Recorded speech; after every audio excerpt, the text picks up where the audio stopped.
This morning in The Buzz, brought to you by The Comedy Connection, the most wonderful time of the year, could easily become the most frustrating time of the year. More than 109 million Americans expected to hit the roads, rails, and seas and skies this holiday season. AAA says about 6.4 million of those will be flying to their destination. That's up quite a bit from last year, 184%. Obviously, last year was a lot different. Everybody was home. And with some airports expected to see a record number of travelers, people need to pack their patience because you're going to have long lines at check-in and the security, and some people are getting some COVID tests and screenings at the airport too, whether they're going to and from. Oof. I give you a lot of credit if you travel around the holidays. I also feel bad because, you know, some people almost need to because their family is across the country or in another country. And luckily, I've never had to do that. We did travel one time to Florida and experienced Christmas there. It was weird. We were like wearing t-shirts and shorts, and the tree was fake, and it was just, it was fun because our whole family went down, like extended family.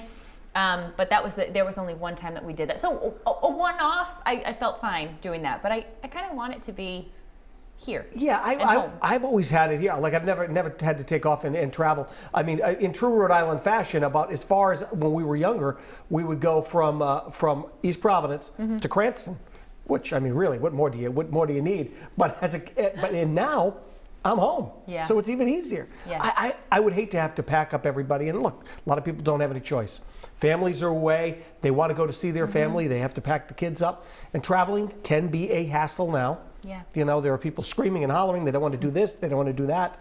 You know, that alone puts stress on people. And it's tough for little kids, too, who are watching all of this craziness go on. I at least, you know, if you can at least just be in one destination for a good chunk of the day, I think that makes a difference. Because, like you said, the hassle and getting everyone up and going, and did we pack everything, and then the presents that you're going to deliver elsewhere, and just like you said, making sure, you know, does the dog have food for when we leave and then come back? If you can at least just park it somewhere for a good chunk of time, I think that makes all the difference. If you're running around to too many places, that's just tough. I never liked doing that either. I was always happy just to stay home or go to one place and be done with it. But then there are people whose families may not get along, or they don't get along with this one, and you've got to bounce from one place to another. And that makes it tough for a lot of families. The only benefit of maybe going to two places is you get to eat twice. That's true. Yeah, I guess so.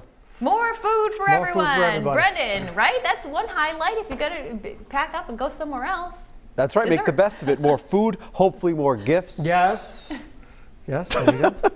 But not that I, you know, you know, I like giving gifts, but but receiving them is also quite nice. Will, I'm sure you would agree. Very much, absolutely. Much so, But yeah, it is fun.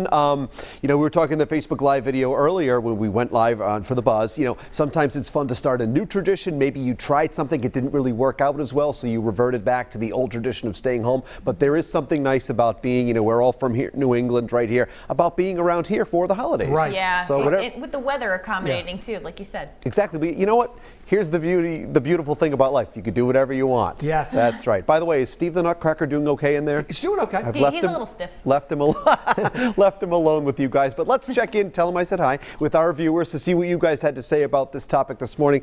Anne Marie is up first. She says, no traditions, just a quiet day at home. And that's just as good, too. Very relaxing. You can enjoy yourself. That's what it's all about. Moving on here. Heather, on the other hand, has a busy couple of days in store, saying, going to my aunt's house Christmas Eve and my father's Christmas Day. That sounds lovely, Heather. Hope you enjoy that. Jean shares a memory and a kind reminder that is very important. When my children were small, they were allowed to open one gift on Christmas Eve. No traditions anymore, just a quiet day home alone. People, please remember the older members of your family. If they are to be alone, it can be very depressing, but I do have wonderful memories. That's so very, very nice. And Carolyn enjoys the simplicity of the holiday, saying home is where the heart is. A white Christmas with nowhere to go. Very sweet. Thanks for chiming in, everyone. Keep those comments coming each and every morning right here on the show. Steve the Nutcracker and I would really, really appreciate if you just took the time to chime in on our Facebook page each morning. Just follow us at The Rhode Show on Facebook, Twitter, and Instagram, and you never know, my wooden buddy and I might read it right here on the air.